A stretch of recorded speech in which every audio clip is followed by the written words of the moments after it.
Bernardo Blechmar, yo creo que realmente es uno de los grandes especialistas en uno de los temas más críticos de la Argentina, como del mundo, como es la educación. Bernardo es licenciado en Ciencias de la Educación, dirige la maestría en Psicología Empresarial y Organizacional en la Universidad de Belgrano y la consultora Bernardo Blechmar y Asociados. Es consultor de diversos organismos internacionales, fundamentalmente es Me parece docente. que Bernardo está queriendo Di- interrumpirte por algo. dirigía Dirigía, una bueno, maestría. me faltó el tiempo de verbo, hoy venimos muy flexibles. Claro que sí. Eh, y es autor, entre otras cosas, de Gestionar es hacer que las cosas sucedan, 2005, reeditado 2018, y una cantidad de trabajos en libros y revistas especializadas. Yo quería arrancar, Bernardo, si a vos no te Sí, parece mal, mencionándote una investigación que publica el Foro Económico Global, donde habla de que en los países ricos alrededor del 9% de los niños no pueden leer con comprensión al final de la escuela.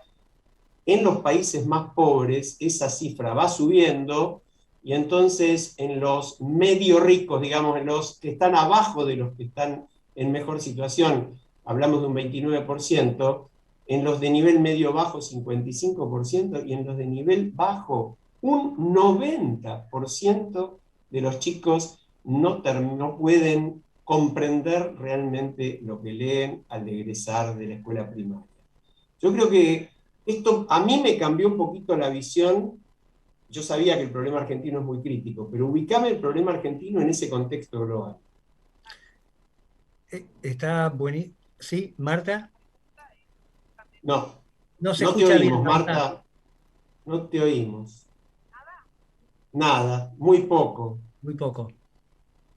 Pasate al iPad para ver qué pasa. Cambio de dispositivo. Espérenme, ¿eh? Sí, ¿Cómo no? dale, Espérenme. ¿Cómo dale, no? Bernardo. No, lo que vos señalás probablemente tenga que ver con una tendencia que se da mundialmente con distintas, obviamente, tonalidades en distintos lugares. Lo que es claro en el contexto mundial es que la Argentina tuvo un proceso de degradación bastante importante que no tenía ese nivel de porcentuales. Eh, en cifras del CIPEC, bueno, el 50% de la gente no termina el tramo educativo completo en la Argentina. Se supone que el 27% termina el secundario, pero no en la edad esperada. Es decir, hay una cantidad de factores, bueno, las últimas evaluaciones que se han producido, que han sido digamos, de difusión pública, plantean una degradación que fue además impulsada y, digamos, sostenida por la pandemia, que fue un elemento adicional que profundizó un poco esa situación crítica que se venía teniendo. Y que plantea, por supuesto, algo que no es tampoco nuevo, y es que antes de la pandemia ya había un reclamo histórico también de transformación educativa. La escuela no logra dar cuenta de los fenómenos de cambio que se están produciendo y por lo tanto no puede sostener esa relación entre los desafíos que tiene socialmente y lo que puede generar.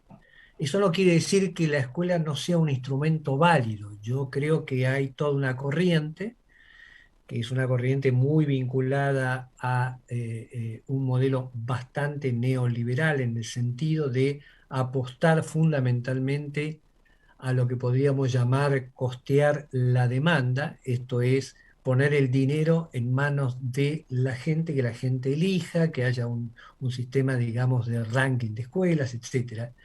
Yo creo en la educación pública, creo que es un dispositivo tal vez el más importante que tenemos, no sé si es el mejor, pero es el más importante que tenemos para articular lo que podríamos llamar, digamos, nuestra juventud, nuestras infancias hacia futuro.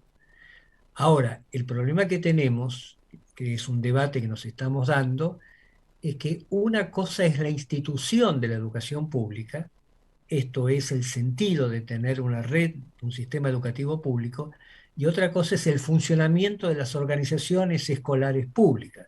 Del mismo modo que una cosa es sostener la institución de la universidad y otra cosa es cuando analizamos la organización de la universidad. Para mí hay una brecha enorme. sostener la universidad pública, sostener la educación pública, yo creo que tiene que ver con un diseño de sociedad, de comunidad, en la cual estamos articulados. Ahora, eso no debería impedir la crítica constructiva a la organización en sí.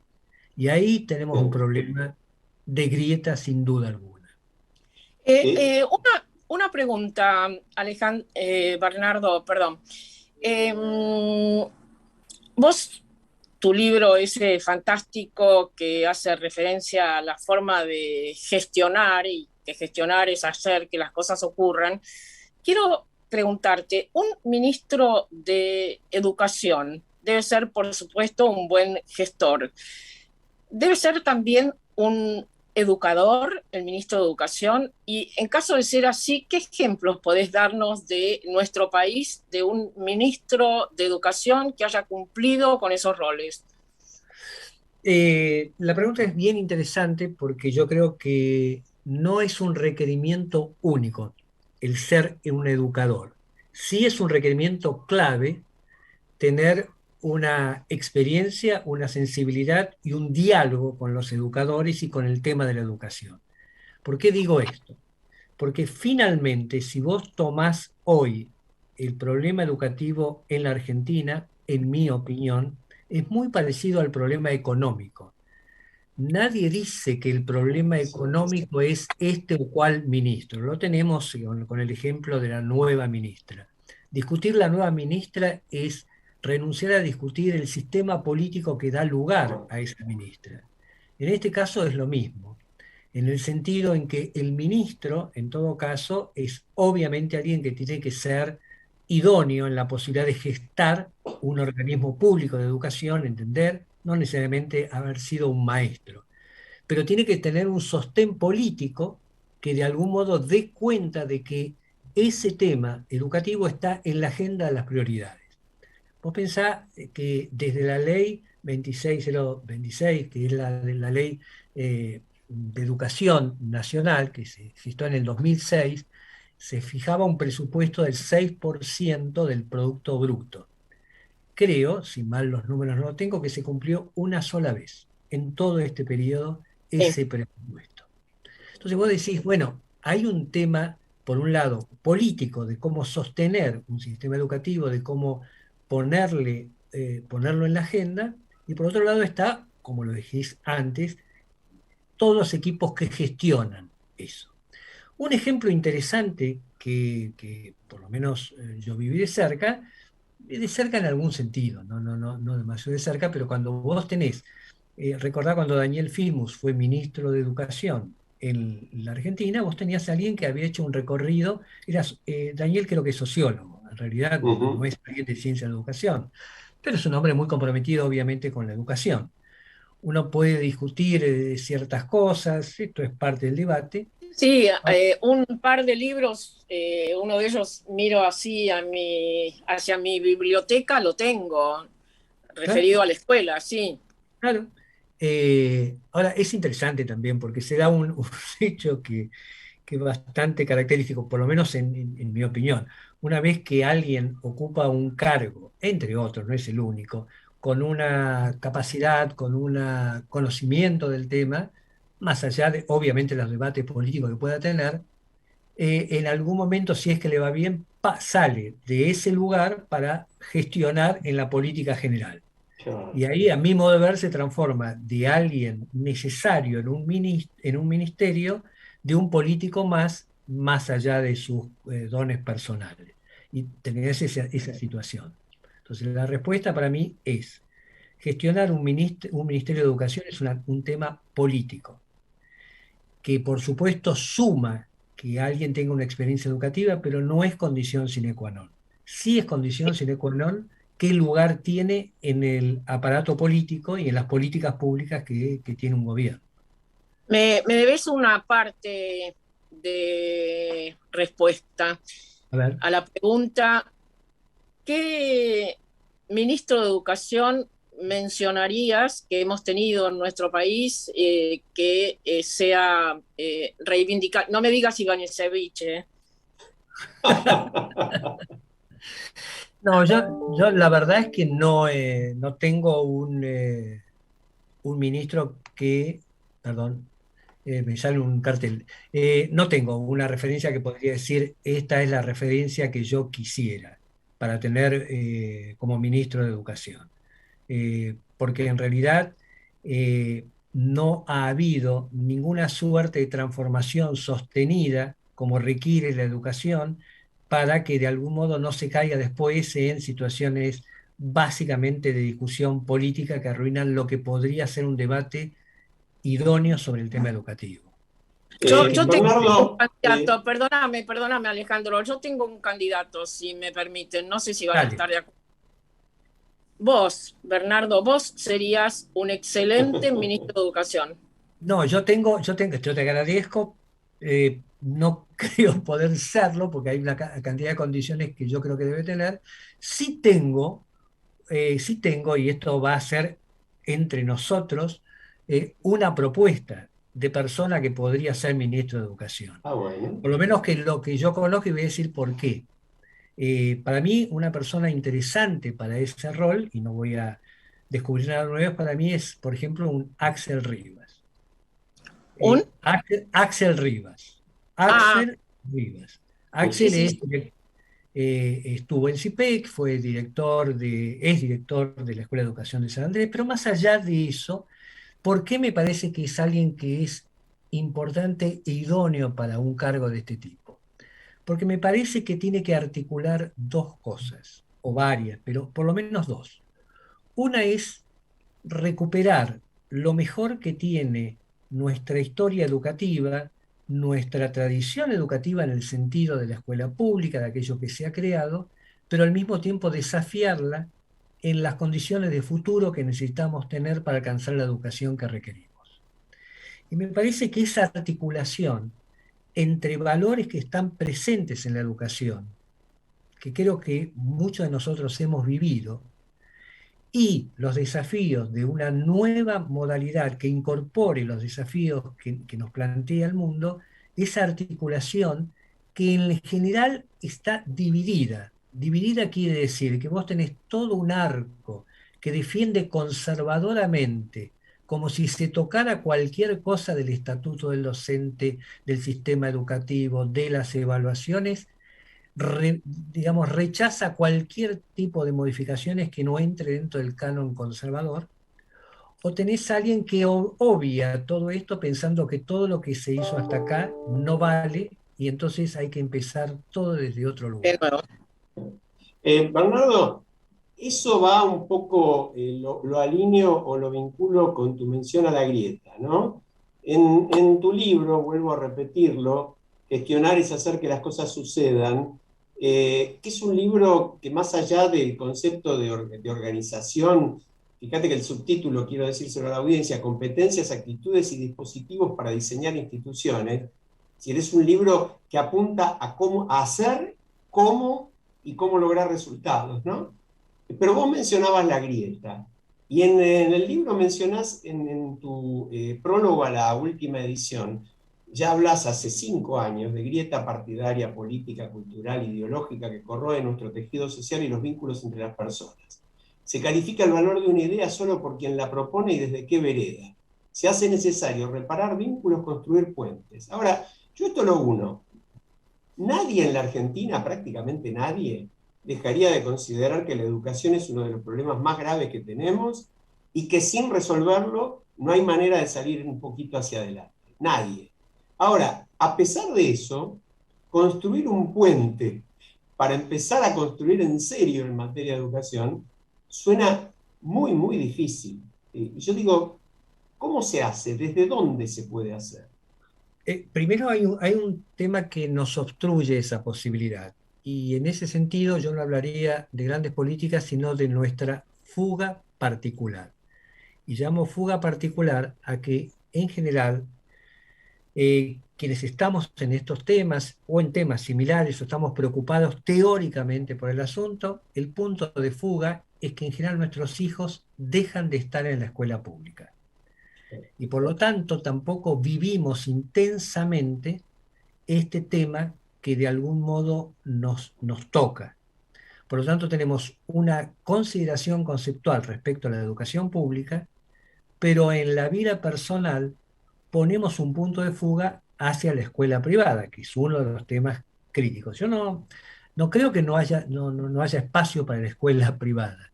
Lo que yo creo es que tenemos que hacer un desarrollo enorme para el tema de potenciar la calidad de la educación pública. Y se da el caso, y ahí lo conocemos, y no hace falta dar nombres, pero la mayoría de los ministros de educación, de gente que está vinculada a este tema, bueno, sus hijos van a la escuela privada. Entonces, hay algo que no vivimos corpóreamente, sino que de algún modo lo vivimos simplemente ideativamente. Entonces, el primer punto, tenemos que hacernos, digamos, la primera autocrítica de cómo jugamos en ese nivel, porque es una preservación personal para un tema que es público. Efectivamente creo, Alejandro, y esta es una de las, para mí, una decepción, ¿eh? Yo no te diría que tenga una solución, pero uno podría decir que en el plano educativo es donde seguramente mayor cantidad de coincidencias podemos tener de uno y otro lado. Yo te diría, nadie hoy duda que hay que hacer transformación en la educación, nadie duda de qué lugar tiene que ocupar el maestro, nadie duda de qué lugar tiene que ocupar la inversión, de qué lugar tiene que tener la tecnología. Podemos tener debates en los cómo, pero en las líneas, en las avenidas gruesas, la verdad es que hace falta justamente sostener los puentes para pensar una política realmente de Estado en la educación pública.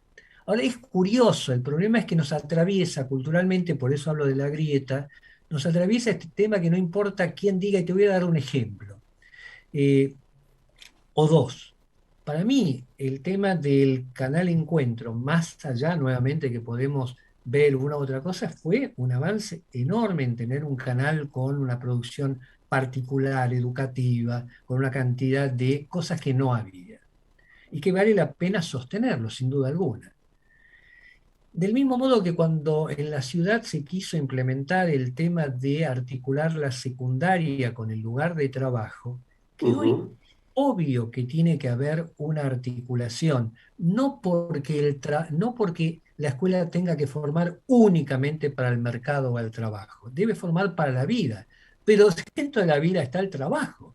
Entonces, la posibilidad de articular educativamente eso, después podemos discutir cómo se hace, planificadamente o no, pero el concepto yo creo que es indiscutible. Que los chicos tengan una oportunidad de vivir una situación de ese tipo, para mí es clave. Ahora, si lo atravesás por la política, nada de eso vale. No es que Claro. discutimos el cómo, ya no vale hacerlo porque ya está negado desde el principio. No, lo propone uno y chau, porque Ya lo está, propuso ese. basta quién lo propone. Lo que nos Y pasó, perdón, en la como, pandemia con las escuelas. como vos Tal cual. decías, Bernardo, hace unos momentos, la educación pública, bueno, nuestra generación se educó en las escuelas y en las universidades públicas, y era un orgullo haber pasado por ahí. Mirábamos con cierto descreimiento a la educación privada. Y bueno, a partir de ahí no es que la educación privada mejoró muchísimo, sino que la pública se deterioró. Se deterioró a partir, claro, inclusive de la fragmentación que hubo, depende de qué lugar. El sistema tampoco ayuda a todo eso. Vos pensás que los mejores docentes quieren ir a cierto tipo de escuelas, las escuelas que de algún modo son las más conflictivas, Hay un librito hermoso de Gonzalo Santos, que es terrible. El libro se llama Educación en tiempos de hashtag, y la palabra clave es como si fuera una ficción, pero él es profesor, y la historia que cuenta de su trabajo lo habla como un simulacro. La palabra que utiliza es un simulacro. Todo lo que ocurre es un simulacro, el simulacro de enseñar y el simulacro de aprender. Y como ambos estamos en un simulacro de enseñar y de aprender, las cosas ocurren, la gente egresa bajo la consideración de que estamos en un simulacro. Y eso que es conocido no es puesto sobre la tela para problematizarlo y trabajarlo, salvo en un par de ocasiones. Una ocasión es cuando empezamos a ver los resultados de pruebas externas, de pruebas de la ciudad, de pruebas del país. Entonces, durante 2 días hay debates en todos lados. Me alegro enormemente que ustedes traigan el tema, no porque ayer salieron las estadísticas, sino porque es un tema que hay que mantener. O cuando hay una huelga docente, o cuando hay una crisis o una situación. Entonces, solamente en ese momento ponemos el foco y la luz sobre este tema. Un tema que va a llevar años para plantearlo. Las mejores experiencias del mundo llevan décadas para trabajar y transformar un sistema educativo determinado. Eso no quiere decir que no podamos empezar y que no tengamos otra cosa que yo quiero reivindicar. Tenemos en realidad gente, docentes, expertos, especialistas, realmente de muy buen nivel.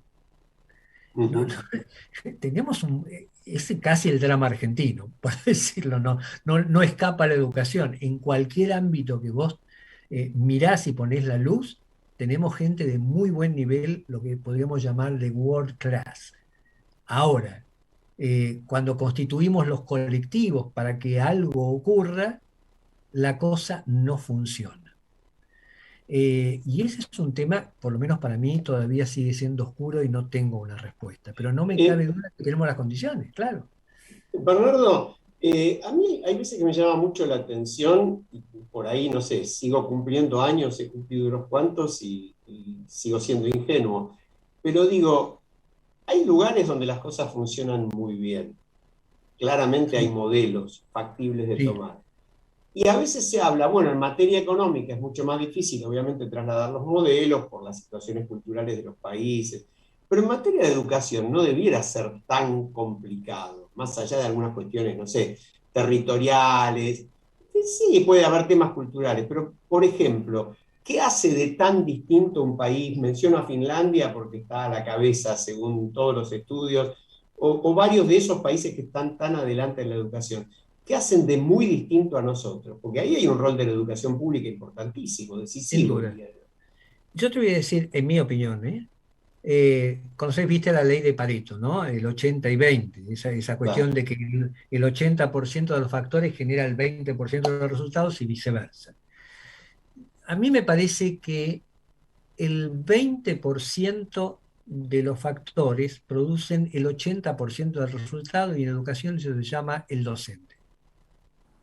Es decir, la apuesta, a mi modo de ver, está justamente en el docente, que es el momento de la verdad donde algo va a ocurrir. Entre los muchos eh, oficios, profesiones que van a desaparecer según la mayor cantidad de expectativas y de estudios, uno que no va a ocurrir es de un docente, porque el docente va a tener que articular. El conocimiento es un intermediario entre el conocimiento, el vínculo que tiene con la transmisión. Ahora, es ahí donde a mi modo de ver se centra la posibilidad más importante de generar una transformación. Eso hizo Finlandia, ¿eh? No otra cosa. Ecuador, un país de este lado, también funciona por ese lado. ¿Qué quiere decir el docente? Quiere decir que hay un trabajo por hacer en varias dimensiones.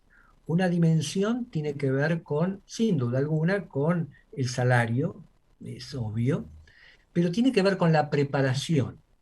Y la preparación de un docente para el futuro no es una preparación de pizarrón, no es una preparación solamente de aula, es una preparación de aula, de gimnasio, de entrenamiento, de reflexión, de cuerpo, de trabajo especializado con grupos especializados. Es decir, es un modelo totalmente distinto al rendir materias una tras de la otra para formarse. Pero el segundo tema, que para mí es tal vez el más importante, es cómo sostener el deseo, la energía en un docente que está continuamente presionado, situado en situaciones de violencia, en situaciones de tensiones familiares, etcétera. Recordemos que la educación no ocurre solamente en la escuela. Una de las evidencias más importantes es que es muy distinto el contorno familiar. Vos contabas, Marta, acerca de tus nietos. Tomá este ejemplo. Tus nietos van a entrar a la escuela con un background familiar, cultural, que no tienen nada que ver con aquel chico que entra en una situación dificultosa, social, económica. Entonces, los dos pibes están en la escuela y ya tus nietos son los míos y entran con una ventaja enorme. Eso es la familia. Entonces, el docente que está jugando eso, a mi modo de ver, es ahí donde hay que apostar. Si vos mirás el fenómeno de Finlandia, es ahí donde trabajó. Ahora, Sí, bueno, una eso de las viene con cosas. una exigencia, perdón, eso viene con una exigencia muy grande. Ser docente en Ecuador implica pasar por una cantidad, implicaba, ahora hay todo un tema que se cambia, pero implicaba un nivel de desafío muy grande para acceder a ese cargo, igual que en Finlandia. Exacto, lo que yo te iba a decir, que una de las cuestiones es la necesidad de jerarquizar la profesión docente. Acá no es casi como una profesión secundaria, cuando debería ser absolutamente relevante en cualquier organización social, y no lo es entre nosotros. Ser docente es, bueno, no pudo hacer otra cosa.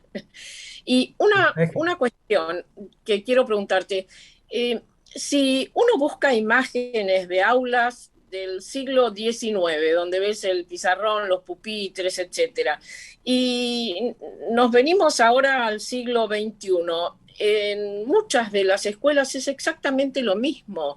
Eso debería existir también un cambio en las cuestiones espaciales, en Absolutamente. los útiles Sí, que la se forma. utilizan, etc. Absolutamente. Déjame que termine con el concepto anterior para darte una idea de eso. Estuvimos en un congreso en educación hace poco y una cantidad de dirigentes de escuelas privadas, le hicimos esta pregunta. ¿Quiénes de todos se sentirían orgullosos de que sus hijos se dediquen a la profesión docente? Ninguno. Qué buena pregunta.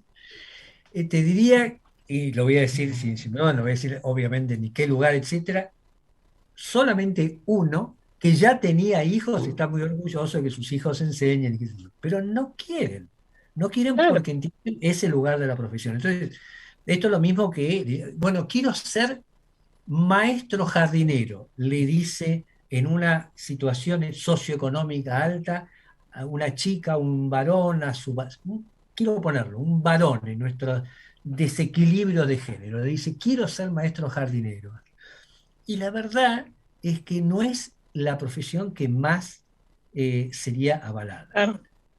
Voy al otro tema, Marta.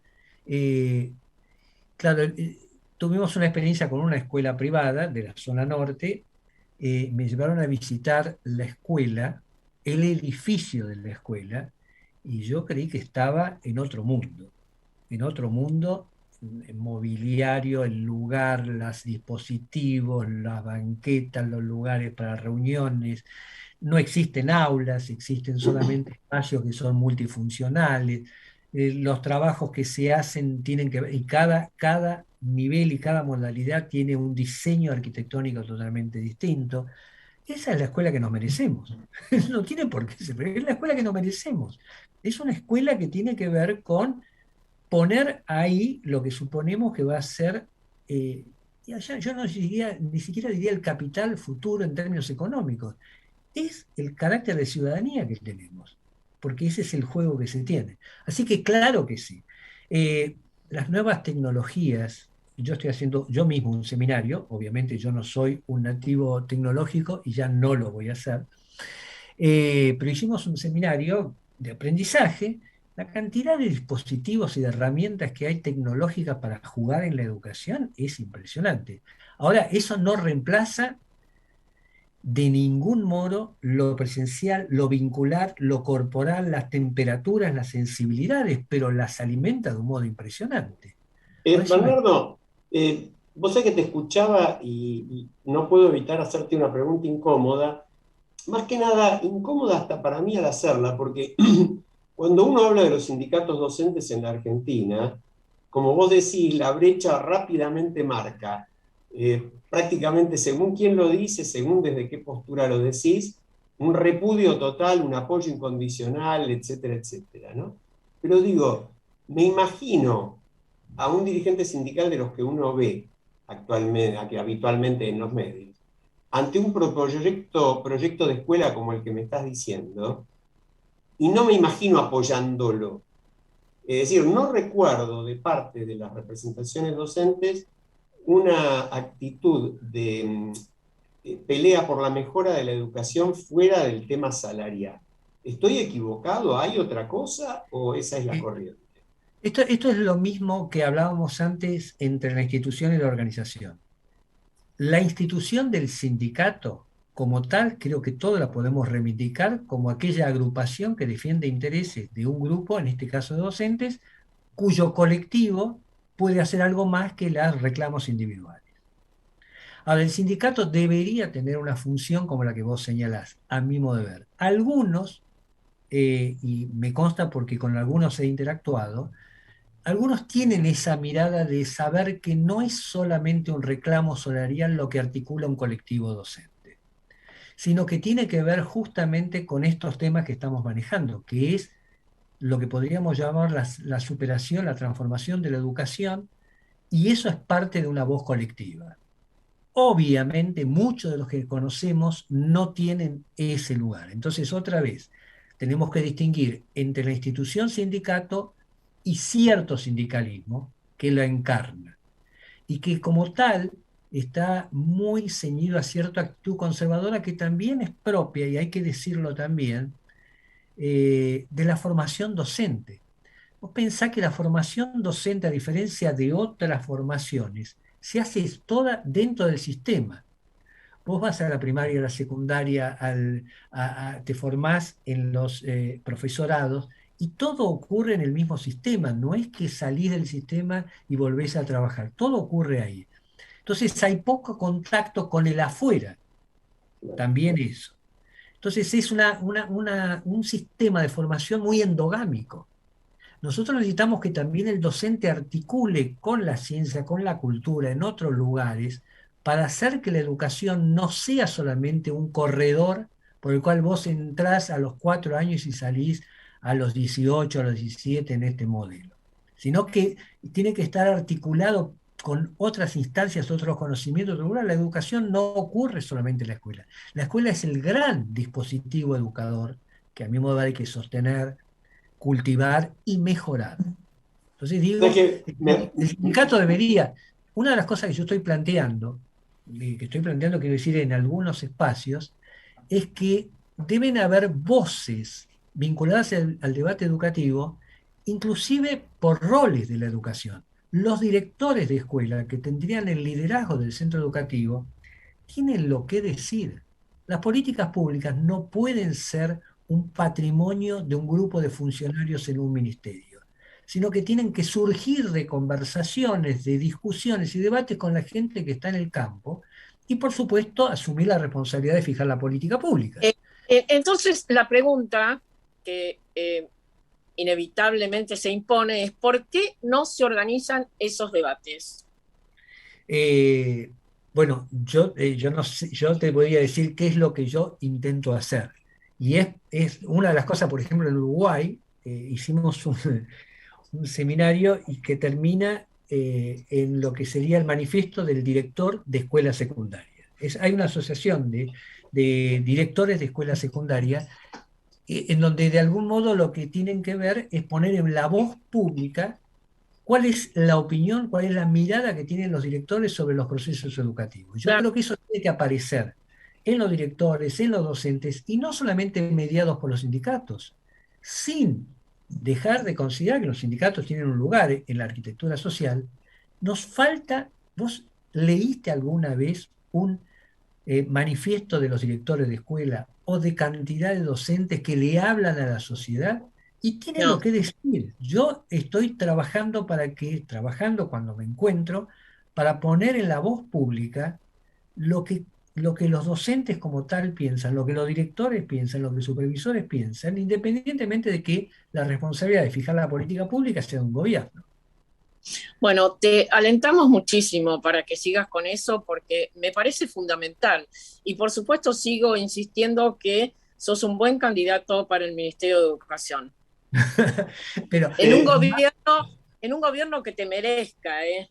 no, no, no, es que yo creo que efectivamente, y por eso dije también que, digamos, en el terreno educativo propiamente dicho, y quiero meterme en ese terreno, para mí hay 5 tensiones que vale la pena pensar ahora metiéndonos adentro de la escuela.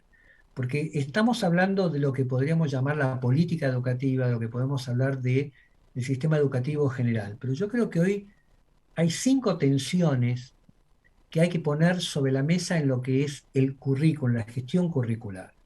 La primera tensión, hay un libro hermosísimo de Máximo Recalcati que se llama Hacia una erótica de la escuela.